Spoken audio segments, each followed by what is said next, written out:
वहिनी, अहो वहिनी, कुठे आहात? कुठे तडफडताय? असं ओरडत श्यामने राधाला जोरदार कानाखाली लगावली. त्याच्या त्या जोरदार थापडीने राधा धडकन जमिनीवर कोसळली. घरात होणाऱ्या गोंधळामुळे सगळे बाहेर आले. राधा स्वतःला सावरत म्हणाली, भाऊजी, मी काय केलं? माझी काय चूक आहे? श्यामने रागाने गुरगुरत म्हणला, मी तुम्हाला सकाळी सांगितलं होतं ना, आज माझी कॉलेज पार्टी आहे, ड्रेस इस्त्री करून ठेवा. पण तुम्ही एक ड्रेसही नीट तयार ठेवला नाही. दिवसभर घरात बसून गिळायचं आणि झोपायचं, याशिवाय काम काय असतं तुमचं? दादा नाहीसा झाला, पण तुम्हाला मात्र आमच्या गळ्यात कायमचं बांधून ठेवलंय. राधा अश्रूंना आवरून म्हणाली, भाऊजी, आत्ता करते ड्रेस इस्त्री. आईच्या तब्येतीची काळजी लागली होती म्हणून विसरले. त्यावर संगीताताई तिखटपणे म्हणाल्या, हो हो, जणू दिवसभर माझी सेवा करत होतीस. सरळ का नाही सांगत की गिळून झोपली होतीस म्हणून विसरलीस? तुला घरातलं एवढं छोटंसं कामही वेळेवर करता येत नाही. फक्त कारणं देत बसायचं आणि आराम करायचा. राधा या घरात सून म्हणून आली तेव्हा श्याम आणि नेहा खूप लहान होते. सासूबाईंची तब्येत सतत खालावलेली असल्याने किसनचं लग्न लवकर लावून देण्यात आलं, जेणेकरून घर सांभाळणारी एखादी जबाबदार व्यक्ती मिळेल. राधा स्वतःच्या जबाबदाऱ्या व्यवस्थित पार पाडत होती. दीर आणि नंदेला आपल्या मुलांसारखं मानलं. मात्र आज तीच वहिनी श्यामच्या रागाचा सामना करत होती. त्याला तिच्या त्यागाचं मूळ समजत नव्हतं. 6 वर्षापूर्वी किसनचा अचानक मृत्यूने सगळं बदलून गेलं. राधाला घरात एका नोकरापेक्षा जास्त किंमत उरली नव्हती. तिच्या मुलीला देखील तिच्या आजीचंच जास्त जवळीक होती. राधा स्वतःच्या दुःखाशी लढत, सगळ्यांच्या अपेक्षा पूर्ण करत रात्र होताच एका कोपऱ्यात गुपचूप झोपून जायची.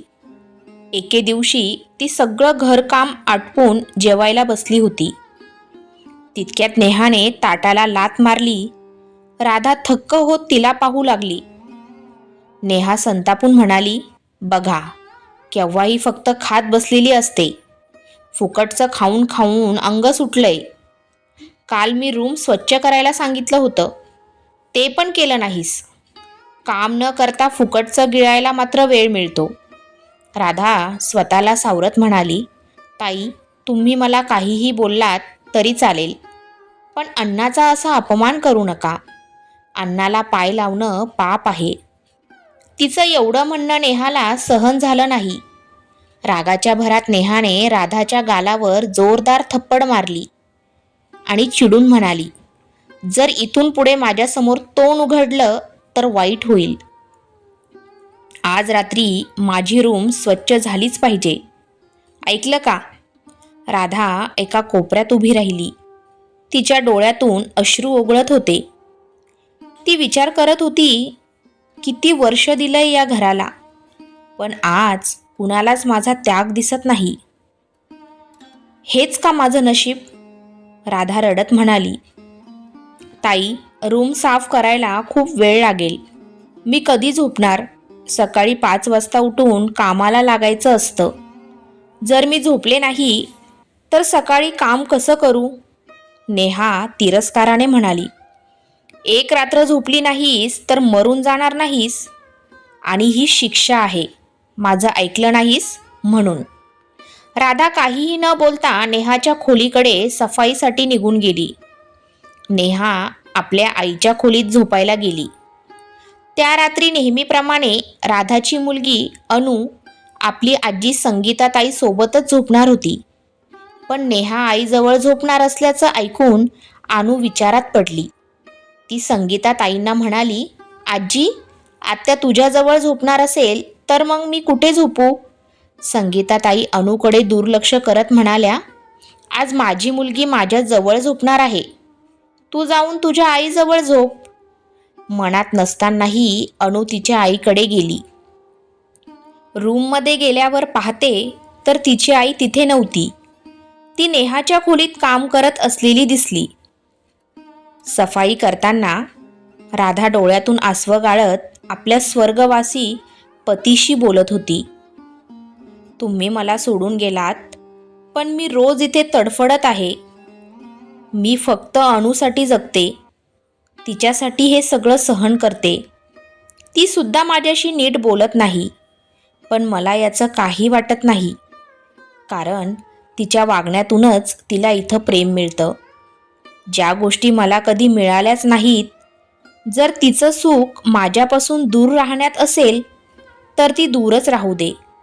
नाहीतर माझ्यासारखं तिलाही या घरात नोकरानीसारखं आयुष्य काढावं लागेल. तिने मनातील वेदना उघड करत विचारलं, देव माझ्यावर एवढा रागावला आहे का?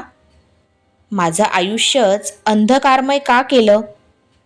ज्या लोकांनी माझ्यावर प्रेम केलं त्यांना माझ्यापासून दूर नेलं. आधी तुम्ही, मग बाबा, आणि आता मला माझ्या मुलीपासूनही लांब ठेवलं जातंय.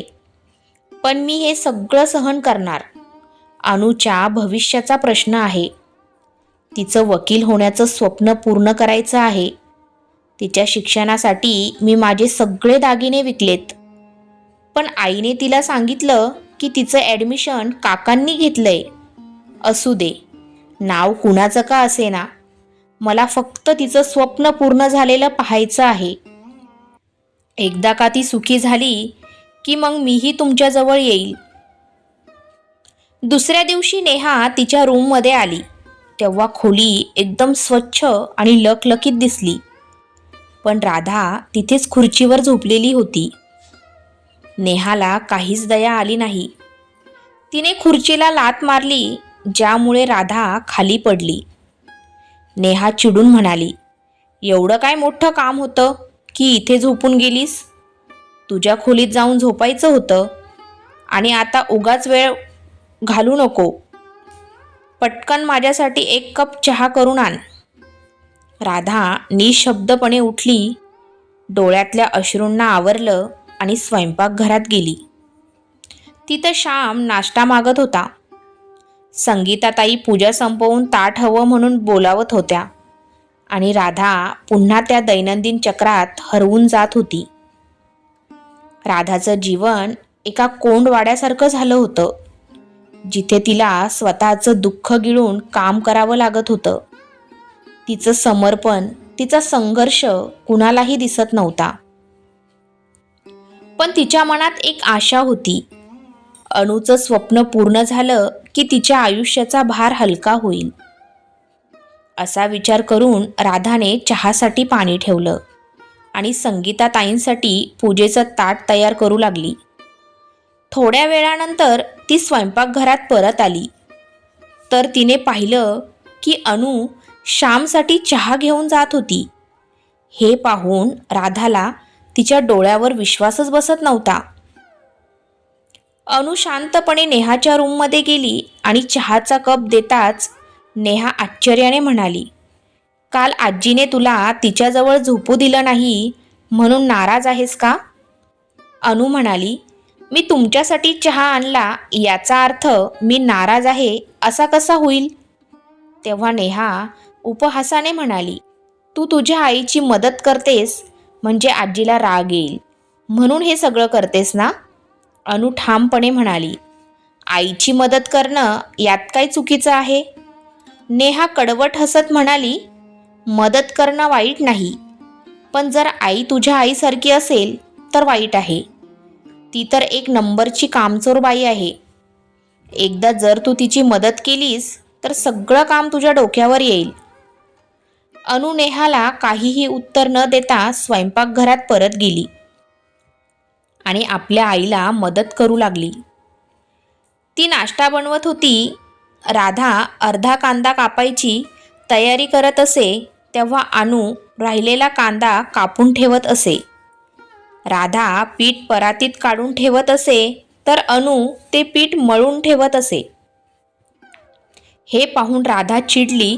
रागाने ती म्हणाली, तू हे सगळं करून तुझा वेळ का वाया घालवतेस? अभ्यासावर लक्ष दे. हे सगळं करण्यासाठी मी आहे ना? अणू शांतपणे उत्तरली. आई, तू माझ्या अभ्यासाची काळजी करू नकोस.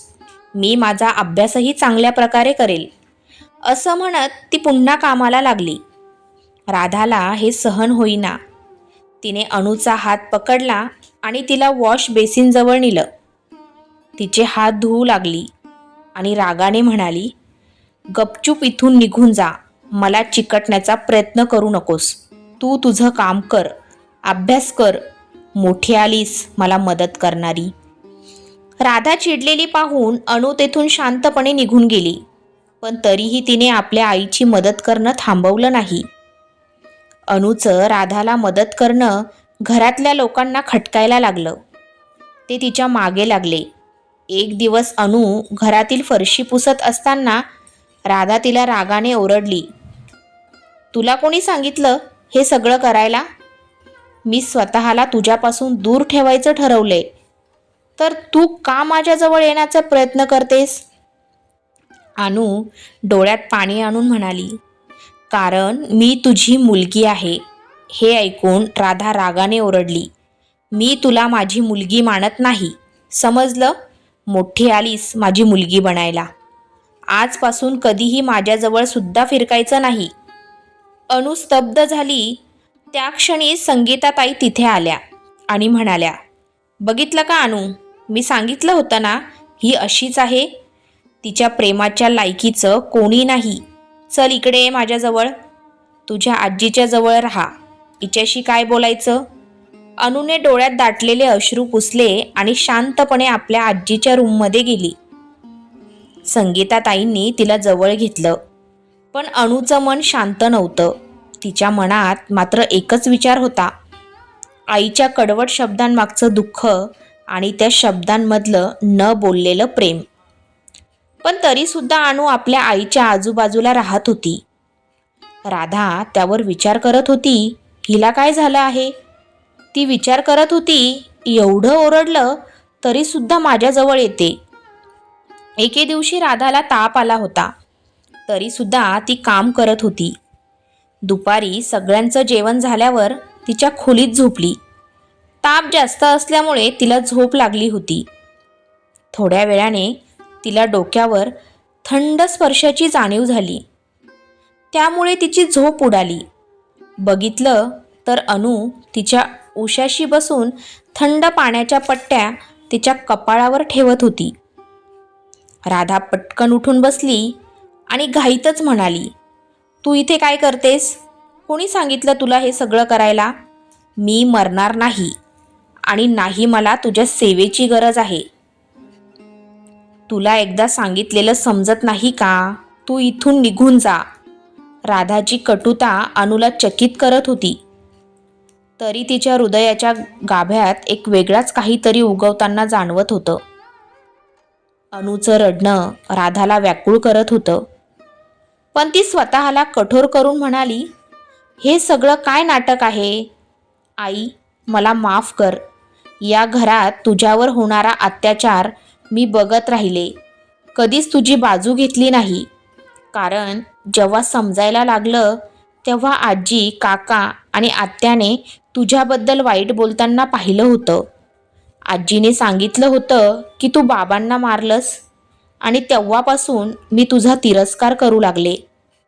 राधा गडबड करत म्हणाली, मग आज तो तिरस्कार कुठे गेला? असं काय पाहिलंस माझ्यात जे तुझ्या आईवर एवढं प्रेम उमटलं? आई, त्या दिवशी आत्या आजीच्या खोलीत झोपायला आली होती, म्हणून आजीने मला तुझ्याजवळ झोपायला पाठवलं. माझं मन नव्हतं तुझ्याजवळ झोपायचं, पण दुसरा मार्ग नव्हता. पण जेव्हा मी तुझ्या खोलीत आले तेव्हा तू इथे नव्हतीस. तुझं सगळं बोलणं ऐकून मी थांबले. जेव्हा तू बाबांना आठवत बोलत होतीस, तू एवढा सगळा अत्याचार सहन करत होतीस फक्त मी आनंदी राहावी म्हणून.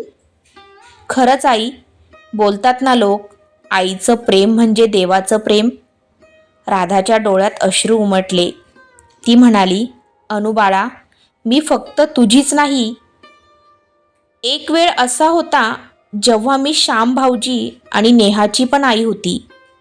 ते दोघं शाळेसाठी तयार होण्यासाठी त्यांना खायला घालण्यासाठी, त्यांना रात्रभर काळजी घेण्यासाठी मीच होती.